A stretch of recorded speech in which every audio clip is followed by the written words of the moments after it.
Weekly Download, a podcast about interesting games, industry news. Brought to you by Big Games Machine. Hi and welcome to the weekly download from Big Games Machine. We are back again, bringing you some of the biggest news from this week in video games. A little bit of a change today. I have been promoted to the host chair as Tom is off to go and watch his beloved Hull play football. Honestly, I know so little about football. I don't know where they're playing or why, but there they are. They're playing football and in London. So instead, I am joined by a new face to the show. I'm going to Yaz Brookes. Yaz, I don't know if we're going to use your full name or Yaz. Just what would Yaz you is prefer? fine, yeah, Yaz for the sake of this. Yes, okay, there we go. Yeah, and we're going to be taking you through, as I said, a lot of the week's biggest gaming news. If, as always, you prefer to read your news rather than listen to it, there is the daily download that you can subscribe to on biggamesmachine.com. Also on LinkedIn, you can get your weekly news there or daily news. So hop along to Big Games Machine on LinkedIn to find us there. This week, some of the bigger stories we're going to be going over are that Sony have announced they won't be bringing their single-player games to PC moving forward, marking a change from some of their recent decisions. Nintendo have been denied a touchscreen patent in their fight with Pocketpair, the creators of Power World. And Wizards of the Coast is ending its partnership with Giant Skull. And we will then follow that up with a few tidbits of other things we're excited about, but perhaps not quite such big news. And without further ado, we're going to jump straight into the show.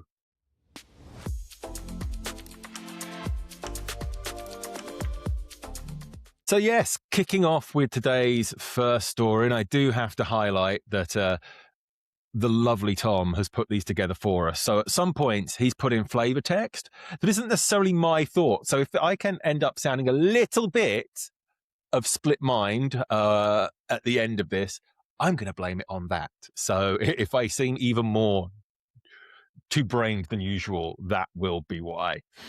But yes, kicking off, the first big news of the week is that Sony won't be bringing any more single-player games to PC. PlayStation studio boss Helman Hertz has confirmed that PlayStation's tentpole narrative single-player games will no longer come to PC.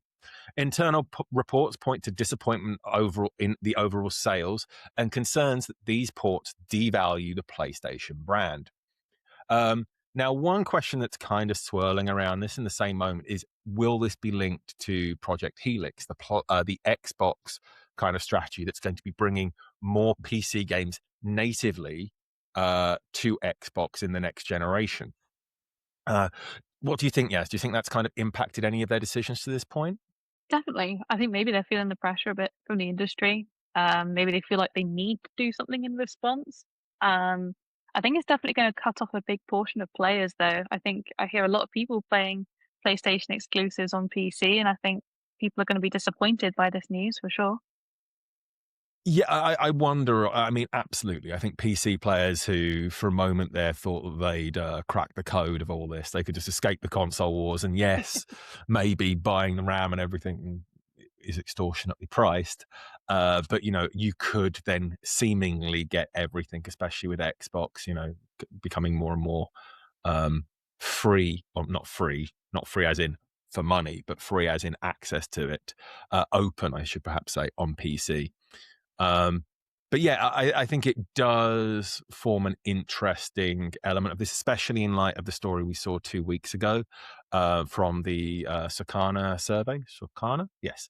Survey results that showed around 41% of respondents felt that they played on console for console exclusives, and that had dropped 8% from the previous year. So maybe PlayStation's like, actually, that 8% is worth more to us in the next generation and hanging on to that than what it brings in terms of PC players. But obviously we can't see the money on that. But I'm certain that the one didn't impact the other directly, but I suspect they were seeing the same data, which has kind of led to some of this. And Project Helix, no doubt, can't have helped, because the risk of Xbox having a PlayStation game on it because of that Project Helix giving them that capability, probably probably hit them quite negatively while they're still very much the hardware manufacturer of the two companies. Yeah. The reverse of this news is that this isn't going to impact live service games or multiplayer games. So, games like Helldivers 2 are still going to see day-and-date releases on PC where appropriate, and I suspect likely also still come to Xbox a little bit further down the line to keep that kind of player base active. Where do you tend to play as? I mean, where's this going to impact you? So I am a PC gamer. So in essence, it does mean that there'll be less games available to me in the future. I haven't played things like God of War or is Bloodborne like a PlayStation exclusive. I'm not sure that's made the jump to. Now I'm showing is it not actually made? I don't think that's made the jump. No, maybe it hasn't. But I know that these games can be hugely popular on PC. I think it's really ramped up the player count. So, yeah, Spider-Man is another one as well. That's another massive hit, isn't it? So, I don't know. But if you're not playing them, you're part of the problem, not the solution. Yes, that's the truth. True. Sorry, my bad. Maybe just one more game would have made the difference. Just one more PlayStation Spider-Man or PC Spider-Man sale, and they'd have been like, "Oh, you know what? Here we go." But yes, this return to exclusivity is certainly seeming to be the kind of end to this platform agnosticism that had been seen to be coming. And as I say, the PC owners were certainly seeing the benefits of that for the most part. But it does seem that PlayStation is very much going down this path of like, if you want to play these cinematic narrative games like Wolverine, which is obviously going to be a big seller for them, then you need a PlayStation 5, PlayStation 6, and with prices continuing to only go up, like kind of get in now, which kind of might be driving some of that. And I do, if you look at Wolverine, that's going to be huge. Spider-Man was huge. Obviously, Wolverine is really Marvel's other biggest legacy property. Yes, Iron Man, since the Avengers came around, is obviously big in there, but not really. Those games have never been great. So I do wonder how much of this is them being like, we can go back on this, but Wolverine's going to be a system seller in September, and if people think that it's going to be coming elsewhere in 6 months, maybe that's going to dilute the impact that could have. So I do ponder if that's kind of in that mix. Now to embody Tom for a second and ask you a question from him. Do you think this is a short-sighted move? PC ports like God of War and Spider-Man, as we've discussed, were massive hits, even if PlayStation's saying they didn't see the results they wanted. So do you think Sony is overacting to a number of underperformers? Or is this exclusivity idea and everything we saw from Sakana and what's happening there, is that exclusivity pull real? I honestly think it could go either way. And I think it's not going to be a middle of the fence result. Like, I think it is actually going to make people buy more consoles, or it's really going to make people go off the brand a bit more, I think. And perhaps leaning towards I think it might backfire when they do it. Yeah, I mean, it's a difficult one. I think with hardware costs like memory and everything else continuing to increase, you end up in a strange place where, if it is driving people towards consoles. If you're not making as much money from each individual sale, then is it cutting off your nose to spite your face? But at the same time, having that base there does mean that you're getting 100% of the money off each of those sales, whereas every sale on PC, they've got Steam to pay and whatever else in that mix.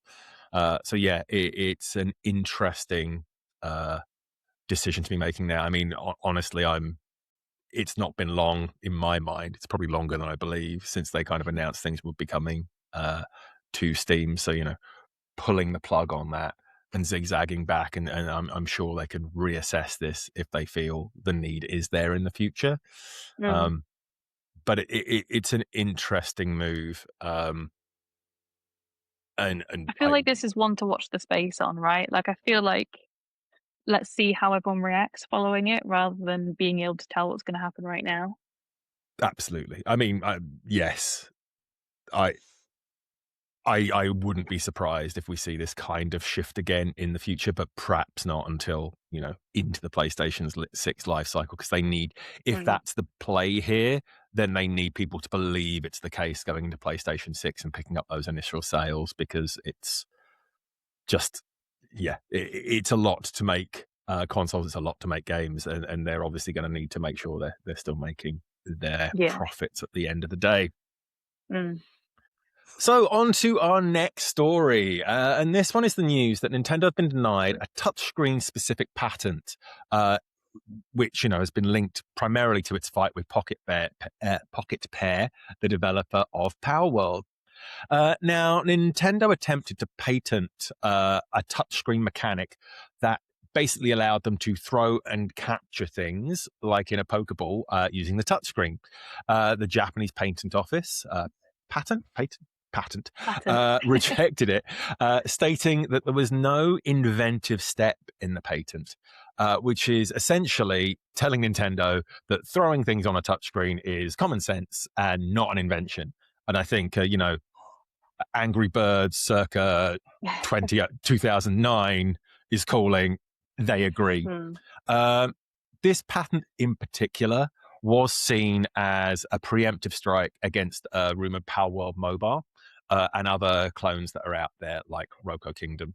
Now, this rejection is a blow to Nintendo's legal strategy, and it's already tried to file similar patents in the US. Now, the extent that these patent attempts by Nintendo point to a fear or about Power World, or is it just the idea to kind of cede a bit more control and a bit more power in their arguments? Kind of, as always, remains to be seen. But do you think that Nintendo has anything to fear in these battles, Yaz? Without seeing the numbers, it's hard to say, but I know Power World is huge, isn't it? It does have a huge following. So, yeah, maybe Nintendo is feeling the pressure and wants to sort of gain that dominance back on the market. But I don't know, is this the way to go about it? I know they've been having a legal battle for ages now, haven't they? Trying to go back and forth with things. And I don't know if it paints a good look for them. I don't know. It's a bit off. Yeah, there is the idea of are they bullying smaller companies with this? I mean, they've sat on Pokemon since, what was it, 1995? A long time. Certainly. Born 30 years ago. Yeah, there you go. Yeah, it's around then.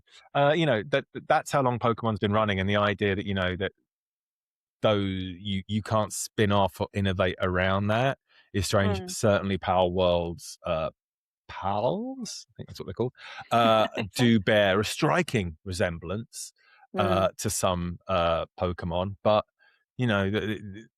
the devil's in the details on that, and I don't know how much of a difference you have to kind of apply for it to be legally distinct. So I think going after something like this is strange, and it's a very odd one to go after. Like I say, Angry Birds kind of sits in the place, but throwing things on a touchscreen, I'm sure there's going to be precedent before Nintendo introduced it. Yeah, like it's such a Pokemon simple motion and mechanic. Like, really? Yeah. And I mean, certainly as a chief mechanic, catching creatures, it has been like, it is like perhaps belongs to Pokemon. But I bet you go back before that, and there are games out there that have you capturing creatures, that you get into a very dragged out, how minute can we chase things on this? Yeah. I wonder if like fishing mobile games would come under this category then. Yeah, or fishing games in general, like in terms of catching things. Absolutely. It's an interesting one, and I think Nintendo is, obviously they dominate this market. I don't think that they've got anything to fear. In fact, I may argue that games like that ultimately pull people back to Pokemon Go. Like, I imagine you'll see Power World Mobile, if it comes out, will drive up some, and then if it's not amazing, people will default back to Pokemon, or the advertising alone will remind people of Pokemon Go and bring them back to that as well. So I doubt they're going to see their market dominance cap. Yeah, that's a fair point. Yeah, I definitely see like if I'm going to use Stardew Valley for an example, because we all know there's so many Stardew Valley Mm. copies out there. But if I see another game like that, I'm always like, oh, just let's start a new Stardew Valley save. Like, let's go back to the original. So, totally agree with your point there. Yeah, no, that would be it would be interesting to see if that's how it goes. I mean, have you played Pokemon Go in the past, or? Oh God, I used to be a huge Pokemon Go player, and I would literally walk home from work instead of taking the tram, so I could go and catch Pokemon on the way home and go past gyms. So yes, I used to be really wrapped up in it and really loved it, but I don't know, just fizzled out at some point. COVID is when it was massive, wasn't it? Everyone in the Yeah, which parks. feels, kind of, what's the word, counterintuitive, because that Yes. when suddenly I can't go out as much. Guess again, Pokemon Go, but I know that's when they kind of introduced the ability to jump between servers and things to kind of look like you're elsewhere to collect Mm. things, and they stopped that being an issue. I know that was also kind of an accessibility thing for people that might not be able to get out and play in the kind of as originally intended. I remember irritating my friend so much when it came out because I refused to capture them. I was like, no, Yeah. I believe in allowing Pokemon to roam free. Just going around and looking at the three starters in different places around where I was living. Drove them absolutely spare. But there you go. But I still see people playing it like in parks. There's Yeah, obviously still yeah. big events. I saw somebody at my local pub the other day sat there like Mm. far because there was a church in one place and the pub and something else nearby. They're like, "Oh, I can capture things here." I'm like, so far removed from this now, but it's absolutely still huge. So I can't Yeah. imagine Pal World mobile game dethroning that at all. No, I don't think so. Excellent. Okay, well, let's move on to our final story then. So I didn't realize, and Yaz has just let me know during our little break there, that if you're picking up some interesting and new sounds on the mic, it's because my bulldog is feeling particularly excited that I am presenting today. So he's come over and he's like sat here just panting at my from my thighs into the mic, which is here. So apologies for picking up any strange background noises. You can blame it on my boy Rocky. Pictures of whom are on the Big Games Machine website. You don't have to feel like you're missing out on the beauty of Rocky. He's up there. Anyway, on to our final story, our final main story of the day, I should say. And that is that Wizard of the Coast has ended its partnership with Giant Skull, despite entering into an agreement to make a new D&D game in that universe last year. Now, this is less than a year after the game was announced, and at the time it was said to be a AAA D&D action adventure with Wizards of the Coast now terminating that deal with Giant Skull, a studio that's been led by Star Wars Jedi veteran Stig Asmussen. I do know how to say it, just stumbling over my own words. There's so many vowels. Says I, with my name. There's a lot of vowels in there too. Wizard of the Coast claim that they assessed the concept at every stage and decided that this specific concept wouldn't fit despite respecting the team. Now, this isn't the first cancellation that Hasbro and Wizards of the Coasts have made, and that's included the shutdown of Atomic Arcade, which was the G.I. Joe game, and another D&D project by Starbreeze. Both notable studios, Starbreeze especially. Now, on Giant Skull side of things, Stig Asmussen has said that the studio is already shopping its tech around to tech and talent around to other producers. Now, Hasbro's kind of been in the news a lot, mostly around like using AI, trying to monetize its properties and ensuring things kind of are successful. So the kind of thought here is how skittish have they become in part because of the previous success of Baldur's Gate? Are they hoping to reach those successes? Why do you think that they're kind of on this path of multiple cancellations? I don't know. And I've been trying to think about this, and I genuinely don't know why this cancellation has suddenly come about. I mean, okay, they say the concept didn't fit, but is there something more to it than that than we don't know, and we won't ever know? That's what I'm wondering. I do love these stories because it's like always behind closed doors. Like Yeah. it's very difficult with there'll be an NDA in place when they say they're shopping the tech around. That might mean that they were making a game engine from scratch, or it might just be the kind of conversation systems. There's obviously a lot of elements to a D&D game, or the combat systems that, if they've got those in place and they have free reign and ownership of those, they could be in a very strong place to go to, like the Pathfinder kind of board game people with that idea, or come up with an entirely new prospect on their own. I do wonder, obviously, Baldur's Gate was huge, absolutely vast, but developed over a long period of time with a lot of community kind of input and support. And I know that there's a kind of desire from Wizards of the Coast, one, probably to see money come back a bit faster, which is unlikely with that kind of development cycle, and two, likely put in some hooks for greater monetization that would allow them to, if it was as successful as Baldur's Gate 3, to continue to collect on that. So I don't know how much of that plays into it. I don't know how much of the idea like inherently locked them out from these things they wanted, or if Giant Skull was kind of creating things that would lock them out on that.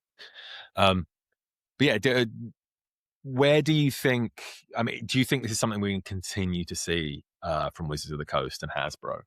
I think so, yeah. I mean, I don't know why they're being so skittish. I mean, maybe it's because they are afraid that, I don't know, if you say a D&D game, you're going to think of Baldur's Gate 3, right? So how can you create a new game that's more different than that and better? Like, are you just trying, I don't know what the phrase is, are you trying to beat a dead horse? Do you know what I mean? Like, it's already been done. Well, I don't know with Baldur's Gate if that the IP stays with. Oh no, I'm blanking on the Baldur's Gate 3 developer's name. I don't know how much of the IP and elements sit with them. Oh no, that's awful. There's going to be everyone listening. Our beloved audience is probably screaming at Larian. Right. I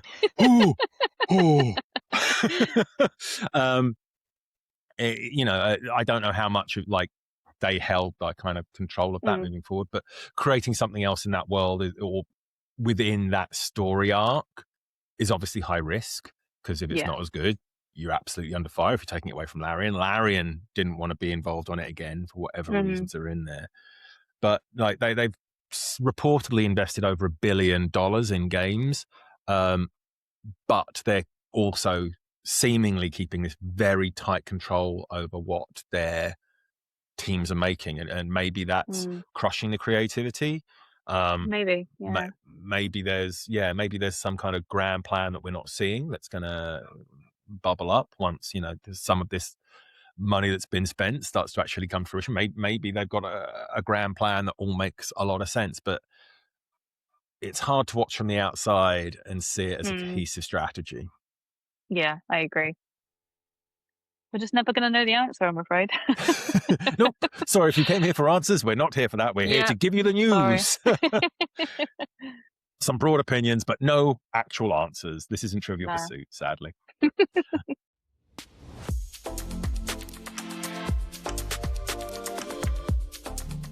But here we go into the final 3 stories of the week, the quick hits, as it were.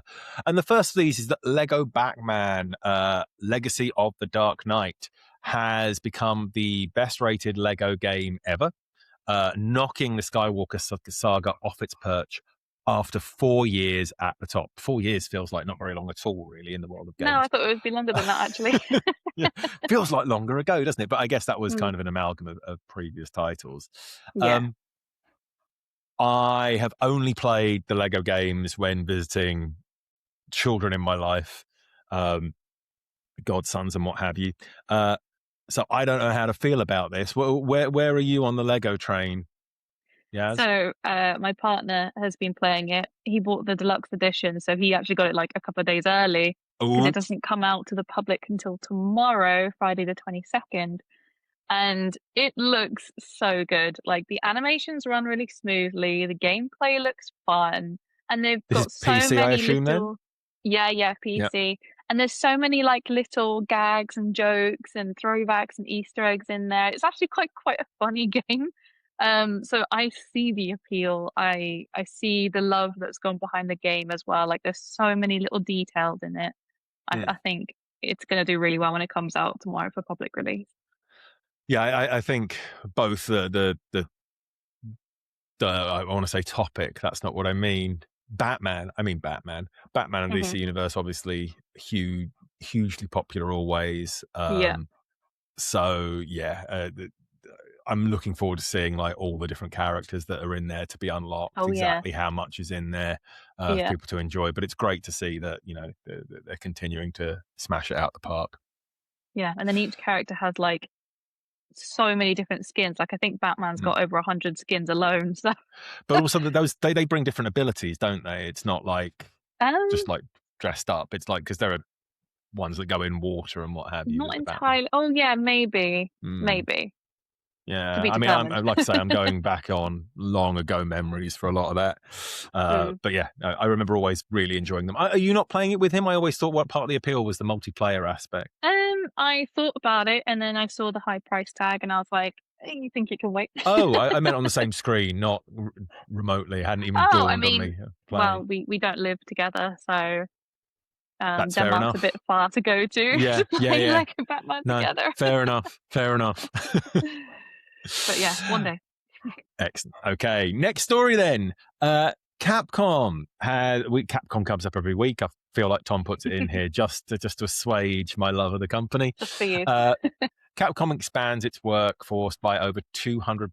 Has expanded its workforce by over 200 employees in the last year, with further plans to upsize in the future. Now, I imagine a lot of this is off the back of their recent successes and growth.